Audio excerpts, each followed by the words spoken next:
The worst horror movie I ever saw was fucking great. Hello and welcome to This May Hurt a Bit. My name is James Strayer and this is John C. Myers. And we are a horror franchise podcast discussing each film in popular and not so popular franchises. And today we are doing a wrap up on the Maniac Cop franchise. So only 3 this time, much like our last one, Basket Case. So we didn't have a large field to kind of study and see how they changed over time. But man, what a solid, punchy, high energy series this time around. Yeah, I had seen a couple years ago, like 1 and 2, but this time around, I fell in love with what action films these are. Like particularly 2. Yeah, that's been showing this month. Shudder, for those of you that don't have Shudder, they have channels that just stream. Like you just turn on Shudder on your TV.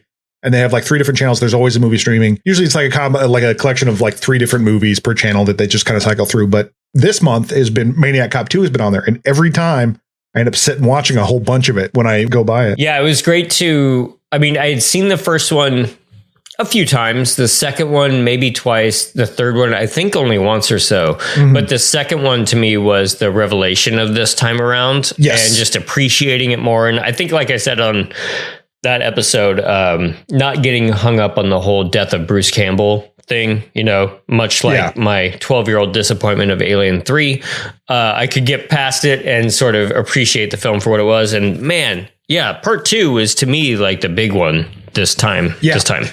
And I mean, like, 'cause I had seen the first one and really liked it. And then I think when I first saw it, I kind of felt like, it was like a step down just because it was different. Kind of the same thing with we went through with Basket Case. Yeah. Or it's like, well, this isn't the first one, but then you go like, oh wait, no, this is even more. Yeah, I think it still captures the spirit of the whole thing. It's always, I mean, despite the third one being Alan Smithy and it having its problems, you can see like the basis, it's all Lustig and Cohen throughout. Like, and that's kind of nice too. I think a thing that I like about them, and particularly like in reading stuff about this, is you don't have, we've done like the bigger franchises that have been like these huge tentpole things, whether it be Friday the 13th, particularly like Saw, which Saw is much more like, this is important. And like, this, we're doing this lore or whatever, where hearing William Lustig talk about these movies is like, it's a movie. I'm making money. You know what I mean? Like, but it doesn't feel cynical and crappy in that way. Like still care was put into this and artistry was put into this and tried to make it good. Not just like, well, look, people hate cops and they love maniacs. Let's just jam together, make a movie, whatever. Yeah. And I think that's been kind of fun to see that. Like, well, we're talking about the business side of things, and because we have no money and trying to just scrape it all together. But you still don't lose that artistry in that. I personally enjoy hearing about that kind of stuff. I think absolutely. Because I'm, as someone who's a video producer, my job, one of my many jobs, is to watch the budget and know what resources we have to work for. So not like I'm, the producer of Maniac Cop or anything like that, but like it's the same general idea. And I'm always fascinated by people who are kind of, I don't want to say barely eking out a living, but like these people are like journeyman filmmakers. Like they are not rich people. They're just like, they're making a middle class, like kind of living, doing this stuff that we love. And I like hearing how those economics work, really. Yeah. It's like, I was thinking about, cause our friend Michael, who we've had on the show, is a musician as well. And I was thinking about all these musicians I listened to in college or, in high school, whatever, like an industrial or whatever, that I just assumed like, oh, you're just a touring musician, probably. And that's what you do, but probably they have jobs as well. Yes. It's like, that stuff doesn't pay the bills. Right. But just because someone made a piece of media, you're like, well, they made it. They're famous now. Right. But I also think that sort of nuts and bolts talking about it and learning about that kind of stuff makes huge budget disasters much more interesting. Like I recently watched Madam Web, and you're just like, how did any of this happen? This is so wild, and it makes that a lot more fun too. Right. Well, and then again, like we very often say on this show that I don't think we need to beat the dead horse, but just like that means that when a much smaller film does well, I'm a little bit more in their camp. I'm just like, you guys had nothing. You still came together, made a show. I love you for it. And then it's like you're a bit more forgiving in a certain way too. We're like, oh my God, you pulled it off. Like this might have been like perfect and smooth and polished, but man, look at this. Right. And that's something that I'm really learning to appreciate with as we go through these whole things, because even sort of the rougher stuff, you're still kind of pulling for them, and particularly in this case, like when I found out this was an Alan Smithy, I was like, oh my gosh, but you're still like, okay. And I think the fact also that, William Lustig and Joel Swan kind of put their, they're over it now. It's been years, whatever. So like them talking about it and talking about what went wrong, like, I think that's very interesting, because they're still there, because they're open about what filmmaking is. And it's not just this mythical, like, I'm struck by the muse and I just create. It's just, there's a lot of nuts and bolts that go into this. Right. And as you were saying, it's also just, it's not just an economics and a business thing, but like it's clear that Lustig pushed himself on part 2 with the stunts, with the action. I mean, that fire stunt, even in part 3, where the stunt coordinator directed a lot of that, they're still pushing at least those big stunts. So he's coming in and just being like, well, at the end of part 2, Maniac Cop needs to be on fire for a solid 7 minutes or so. Yeah. And I think that's something that in more recent years, I've gotten a little bit more appreciation for. There's a critic, Brandon Strusnig, if I'm saying that right, who is big. Like he's done stuff for Vulture, but he's big on stunt people and like wanting to make the stunt awards and stuff like that. And thinking some people should be Oscars. The Oscars should have the stunt person award. Absolutely. And like when you watch something like, the huge choreographed mayhem stuff, like that's all amazing. And then all the stuff that goes into that. But then you have Maniac Cop 2, which is not the biggest budget in the world, and a guy still just doing it and still setting himself on fire for, 4 or 5 times a day or however many. You're like, yeah, these people do not get enough credit. Right. And I think that's another thing that's lost in like sort of the push to do everything CG and all that, which definitely has its place, but and certainly safety is an issue. Safety is an issue. I think when you see a guy lean out of a car on fire and shove another car, nothing beats it. As the internet says these days, that's cinema. That is cinema. Yeah. Yes. You think Martin Scorsese likes Maniac Cop 3? Absolutely, he does. Why wouldn't he? I bet he would. I mean, no joke. Yeah. Like, it's shot in New York. He loves those kind of smaller budget things. Yeah. So I think he'd be a fan. Yeah, that would be hilarious because like his daughter keeps posting TikToks with him in it, which is adorable to see. But it'd be great if just like sometime on his big, like, oh, I'm not watching TCM today. I'm watching Maniac Cop 2. Right. Yeah. Actually, the later Pumpkinhead movies are actually good, says Martin Scorsese. I'm willing to bet he's a fan. Much like Basket Case, 2 and 3 feel a little bit more of a piece than 1. Absolutely. I think. Yeah. Now, granted, it's because Robert Davi. Now, don't go looking at him up on Twitter unless you want to laugh a little bit. Right. But goodness, it was worse than I thought. But anyway, he did the Hunter Biden movie, I think. Oh, did he really? My Son Hunter with Gina Carano. Yeah, directed by Robert Davi with Gina Carano and wow. Yeah. Okay, man. Okay, it got worse. Fine. Yeah. Yeah. So, that man is off the deep end, but not just the number ratio. Well, the number ratio does do it. Like if he's in 2 of the movies, he kind of outshines and takes over. It's much like Basket Case becomes more of a comedy than the gritty horror of the first one. So I don't know, like, Davi kind of takes over for Bruce Campbell, which, maybe a bit of a downshift, but I think you could also argue that Bruce Campbell is not even the star of the first one. I mean, that would be Atkins. Yeah. So it's much more obviously, Atkins. Okay. So that is true. You're going from Atkins to Davi, and that is a major drop off. That's a drop off. Yeah. Yeah. So if we would have had Atkins through part 2 and 3, probably would have dug it more. But he's like the Dr. Loomis. Yes. Stop putting Matt Cordell on the force. He's a maniac. Stop resurrecting him and putting him back. That'd actually be an interesting thing to do with the cops. So often you have these stories of police malfeasance and then they just go to another precinct or something and get on there. If that's the thing, is they just keep resurrecting him and like put him. Oh, he's working in Ferguson now. Right. Well, you keep defunding the police. We got to keep resurrecting more cops. He's the one guy who'll come back for nothing. But yeah, it's just, I think that if we would have had Atkins through all three, I would have enjoyed that, but I have no idea what the story would have been. So Davi's fine. Yeah. During that, I think he does the role well. I mean, 3's such a mishmash that, whatever. But his character in 2 was fine. His character in 2, as we talked about, sort of, he's like, yeah, I know, I'm just a guy that shoots perps. And then by the end, he's like, maybe I shouldn't do that. And then in 3, he's like, I'm a guy that shoots perps. So, yeah. So what do we think about the continuity here? I think that I really do think, as much as I like these movies, that there is absolutely no through line through the Maniac Cop's mission or anything.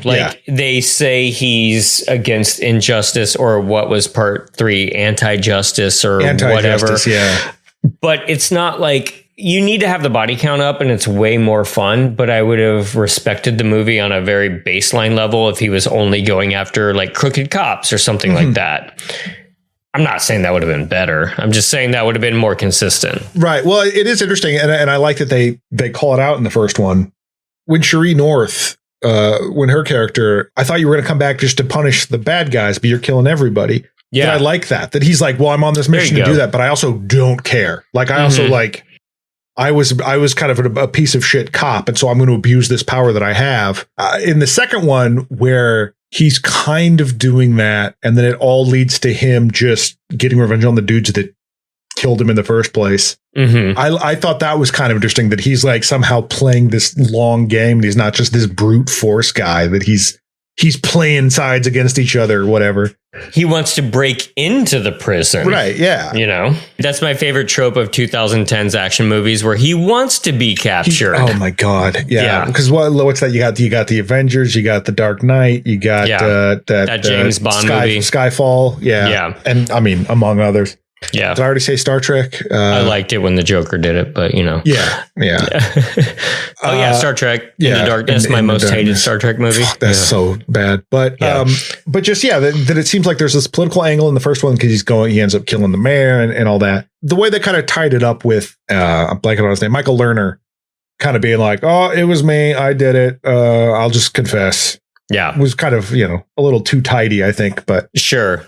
I do like that he was indeed a maniac. That he was a maniac. It wasn't just the mission of vengeance. It was also like, no, I'm going to kill this cop writing this guy a ticket for some reason. Yeah. If the themes didn't really shift, I think that the lore shifted only in the sense that in the first movie, there's no set idea. Is he undead, or what is he? By the third movie, we're fully into zombie mode. We're fully into resurrection. I can't remember what part 2. Part two is like, nah, he's still alive. Because you see at the end of part 1, like that he comes, you see the head at the bottom of the pier. Yeah. Yeah. So he's still like alive, but he's a lot more decayed. But the third one is specifically, no, he came out the grave. Come out of the grave. Yeah. But I do think, that the messaging kind of shifted, because we talked about it a little bit, but like that the first one gives much more lip service to the idea that, people are afraid of cops are bullies, all this stuff. And the second one starts to delve in a little bit more to like, these cops are unknowable. Like the stuff they deal with, you just wouldn't understand. Like they're rough around the edges, but you wouldn't get to the third one being like, no, you people are showing bad stuff about the cops. It's making them look bad. Yep. They're actually good. It's good that she jumped through a window and shot a guy. Like that's fine. Totally. And so I think it does kind of get a little bit more pro cop towards the end, but I don't think it was never not pro cop. I think that was always something that was there. I really liked the short stretch of scenes in the first one of the general public getting so paranoid about cops and that one woman shooting the cop. I'm not advocating for like more scenes of shooting cops. I'm just saying like that was an interesting theme to explore. Well, it put it more happened. Like in a world, you know what I mean? Like that there was stuff going on around just what was happening with these characters. Like there were citywide implications, whereas the second and third one was a lot more like just these are the people you need to care about. But yeah, I like that more, that there's a community at large that's not just a strip club. People were affected by the Maniac Cop. We also, because it was a short series, we have just Robert Z'Dar as the Maniac Cop. And I really enjoyed that. we can look at our other slashers who kind of, obviously with Jason, we rotated people in and out. Freddy stayed, Robert Englund, thankfully, all up to the remake. I can't remember all the others. I'm sure Michael Myers shifted around. He was a stuntman at times. Yeah, I mean, Leatherface Dick shifted Warlock, around. Let us not forget the greatest name in horror. Absolutely wonderful. Yeah. Dick Warlock. Yes. Dick Warlock. And I think it's great. We talked about it a little bit with Justin on part 3, but I think it's great that they just kept with him, because it's like most of the time he's in shadow, whatever. You could have just cheaped out, and the Robert Z'Dar is the most expensive name, but you would have known the difference. I like I said, in that dream sequence, you dolly a camera towards him from the back, you know if it's Z'Dar or not. Yeah, you can tell he's got that Z'Dar stance and the Z'Dar silhouette. What I'm saying is, when it comes to replacing him, don't. you just don't. Yeah, I begrudgingly agree. No, I love that he was able to like hang on to that role. Yeah. And they all kept him going with that, because again, these are not high paying gigs. But I'm sure you could have just gotten a stunt guy to do it. You know what I mean? Like, but that's fine. Robert Z'Dar was game, and I'm sure I think does some of his own stunts to a point. The other kind of supernatural idea here is that dream sequence. I mean, it's not supernatural because dreams aren't that way, but like we do get a little bit more mystical outside. Yeah, mystical there. And by part 3, I was welcome to that. I was game for the Bride of Frankenstein type of story. Glad we didn't go in the direction of the first draft of that script, of course. Yeah. But I kind of like the dreamy quality of that. And then obviously like with the voodoo element and that kind of thing. So, yeah, I mean, that would be something that would be interesting. Like if this series sort of progressed on, is that sort of like increasing decrepitude of him? Because as the series has gone on, like in the first one, he's a dude with a messed up face. Second one, he's a lot more decayed. Third one, he's just a mess. Yeah. But still like becoming more zombified and like Jason wearing the effects of the previous battles or whatever. Sure. What that would have brought. Because I do think that like Police Station Massacre in 2 is so wild. You can only sort of up the stakes so much with like that, because they took these giant leaps between like that, the fire sequence, and then in the third one, fire and driving. Was he just always on fire in a submarine? Like, I don't. Right. Maniac Coast Guard. So what order would you rewatch these again in? 2, 1, 3. I think that's exactly where I would go. 2 surprised me this time, like we said, but 2 was just much more action packed than I remembered it being. So I feel like that's an easier one to like kind of sit down and like get excited about. Yeah, I think 1 is great. Like one is so much fun, and like I would absolutely sit down and watch that. But if you're going to give me a choice, I'm going to go with 2. And I just seen the first one more often, and so I'd be excited to revisit 2 and watch that Terminator style Police Station Massacre again. Well, favorite kill, honestly, like I think like per movie, in the first one, it's not that exciting when it happens, but honestly, my favorite kill in the first one is the cement kill, because he just jumps the guy face in the cement, but then he's been leg there, the cement dries around him, and they have to use a jackhammer to get him out. That's hilarious. Hey, that's New York, buddy. Nobody notices. Nobody cares about the dead body in the cement. Yeah, it's a big city. In the second one, probably, I mean, I don't know, that whole fire sequence, just any of the people getting set on fires is pretty great. And then in the third one, definitely the guy getting tossed and then shot like a can. I think that was hilarious. That's my favorite one of the entire series. The guy as Skeet Shoot was just so ridiculous, but still within character, I guess you could say, just because it involved a pistol and maybe. Oh, okay. Well, though, part 2 had the coming out of the shadows at the gun range. Yeah, that was pretty great. That was actually really chilling. There's something about that where, like, I don't want to over intellectualize it, but like if you're at a gun range and you're shooting at these things, then they start shooting back. Yeah. That's scary. And just the way it's filmed is phenomenal, actually. Maybe that is my favorite one. Favorite funny one is definitely the Skeet Shoot, though. Yeah. Well, I just like because it's such like just a not necessary scene that they put in there, but they made it absolutely necessary by having that kill in there. Okay, as we're doing our preferences, who is our favorite guest? Patton Oswalt and Jordan Blum, or Justin Weesey? That's a tough call. One of them told me about a movie where Mickey Rooney breastfeeds, and two of them didn't. So I'm gonna have Justin to go Weesey. No, I'm going to have to go with Patton Oswalt. Oh, okay, gotcha. Jordan Blum on that one. So where would we go? We've discussed this before. I think the Refn is dead. The Brubaker script is dead. Yeah. I'm going to have to go with our esteemed guests, Jordan Blum and Patton Oswalt, and just say a Boots Riley version of Maniac Cop is something that I would watch in an absolute heartbeat. It would have to be a black filmmaker, I think. I think now you'd be hard pressed to make that movie. You have to address it. Like you can't it would be dance irresponsible. You can't just pretend. Yeah, absolutely. And like, I mean, not only just like with horror having this more sort of weight towards like the subtext being text in terms of like trauma and stuff like that, but it just, it feels irresponsible to be like, well, he's a killer cop, but don't worry, race doesn't come into it at all. You know, Right. That's a movie that Robert Davi would make, for example.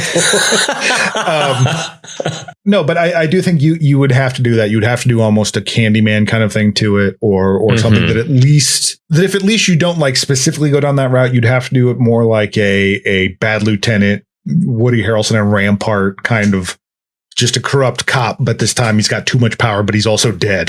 You know, sure, yeah, But it would be, I think, it would be overall a much more sort of negative view of policing. I mean, given the current climate, and I also think because that's something worth talking about. You would have to put the politics of it more at the forefront, I think. So the prestige version of this would be John Barenthal as the Maniac Cop. Sure. Because I really like that guy. He's been the Punisher in the Marvel show. He was in an HBO show about cops called We Own This Town, where he was a corrupt cop that was very good.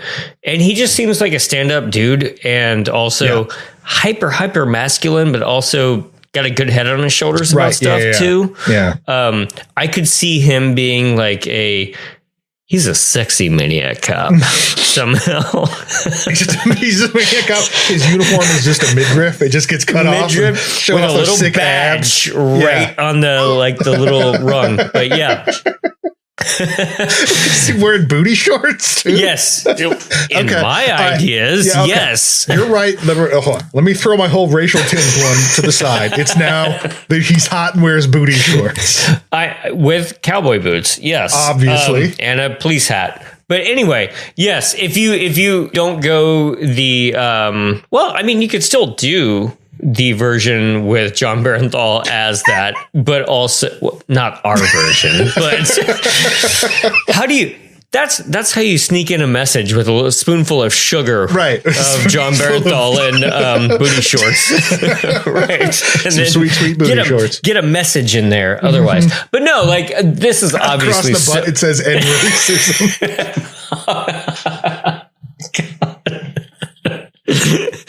We've done our part. Yeah. Hollywood. You're welcome, Hollywood. Pay us now. Now all you need is just like a Pepsi given across the line. Yeah. There's someone holding a sign that says "Join the conversation." He's like, you know what? Yes. You're right. You're right. But yeah, I this would be a hard movie to make now, and I would only trust it in the hands of somebody like Boots Riley or another filmmaker like that, Nia DaCosta, who did Candyman. Right? Yeah, it would have to be probably someone. Other people that I unfortunately don't know as well. Right. But I only mentioned Boots Riley because they said it on the show, but also because I watched I Am a Virgo recently, and it was fantastic. Yeah. So I would love to see what he would do on a bigger budget too. Yeah. He seems less likely a guy that would be like, oh, I'd love to tie myself to a previously existing IP or whatever. Oh, completely. Unless he saw a way in to just be like, you know what? But just I've got a script. Just bringing that kind of voice to it, I think would be amazing. I think you could get like rather cynical with it, more so than, you know, I was praising Lustig and Cohen for not necessarily being, or at least, you know, still working to create a decent thing. But you could obviously just do like, man, don't cops suck? Let's just crank this out. And that would be boring. Yeah, it wouldn't be. I mean, like it wouldn't. You know, you would still want this to have some kind of message to it. I mean, I'd probably check it out regardless. Of course. But I think it would be just a tremendous missed opportunity. When you have something like as sort of like rich, thematically rich is this. Like there's so many like things you can do with this.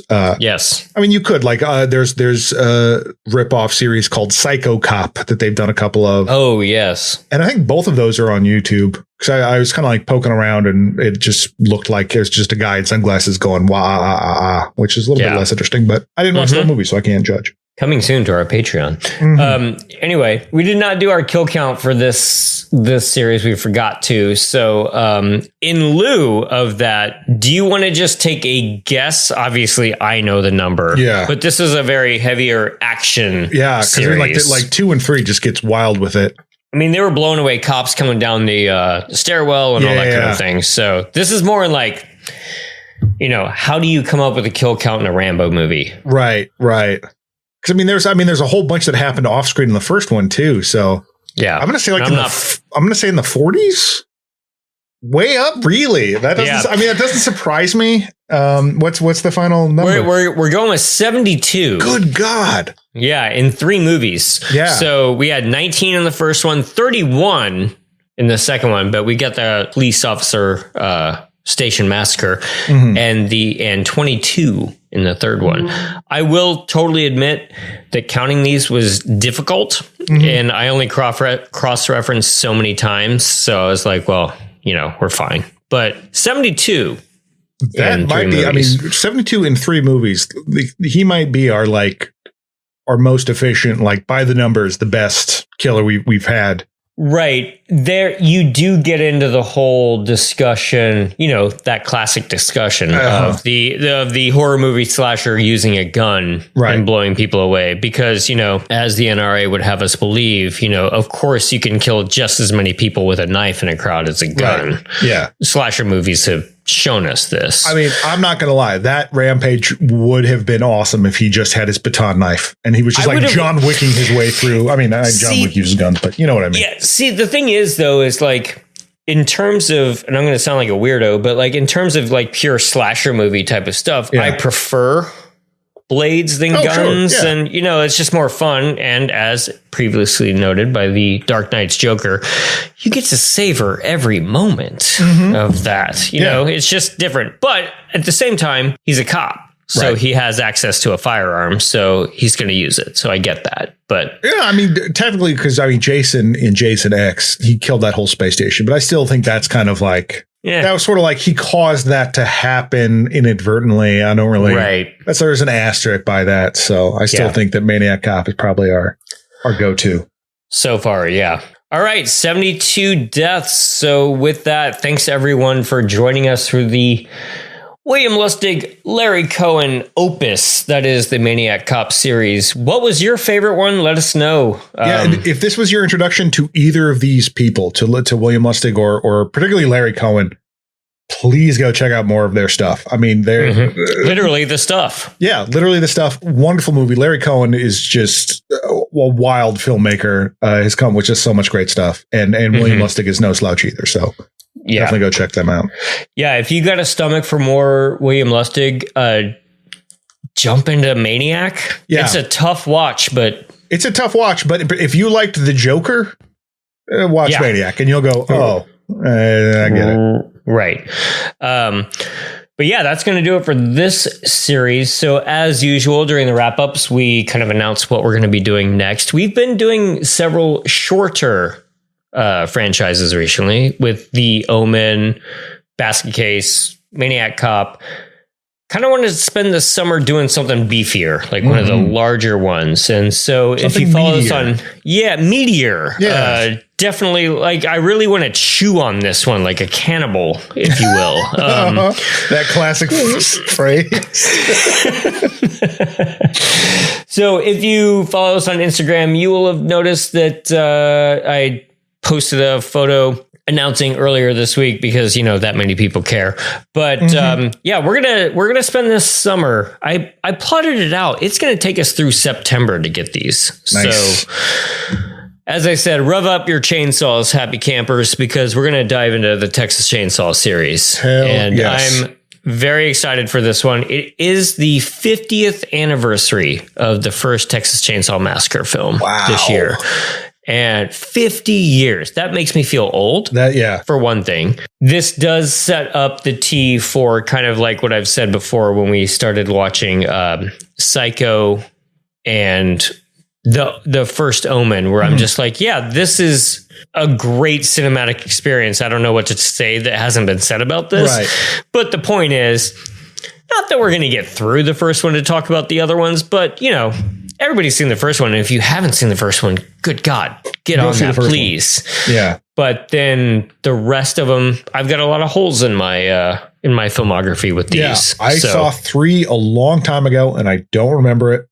I don't think I ever watched The Next Generation. I have not seen either of the any of the remakes other than the unfortunate Netflix one. You've seen 2, right? Oh, I've seen 2. I have 2. I have a lovely Blu-ray that I got from, I believe, Diabolic DVD on, I think it's a Severin Films thing. I've seen 3 and 4, but it's real spotty. And then once we get into the remakes, I remember, and I'm sure I'll mention this when we do the remake, but I remember watching the remake of Texas Chainsaw only because the main guy from Skinny Puppy said it was good. Nice. And I was just like, all right, I'll finally watch it. And I kind of liked it. But anyway, we have 3 different guests lined up, 2 recurring champions, 1 new person lined up for the Texas Chainsaw series. So we're going to dive into that this summer. So get yourself a box set, get yourself some...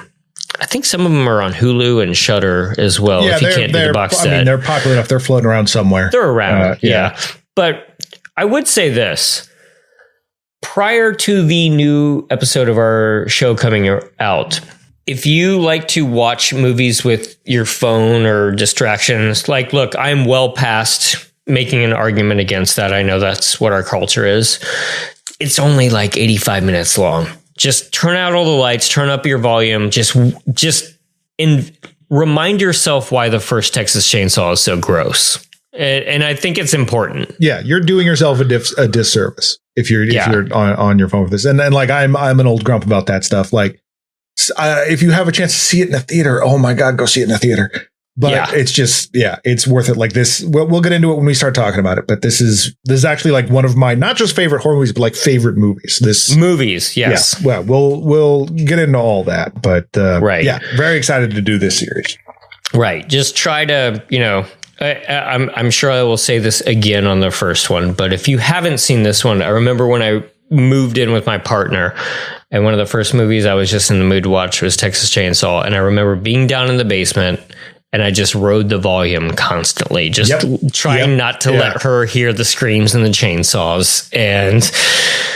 But it is so worth enveloping yourself in this. So give that a shot, everyone. Before we close out too much, I want to give a couple of quick shout outs. I'd like to thank YouTube users Derek Wetzel and Monkismo for catching a couple of video problems that we had in some uploads there.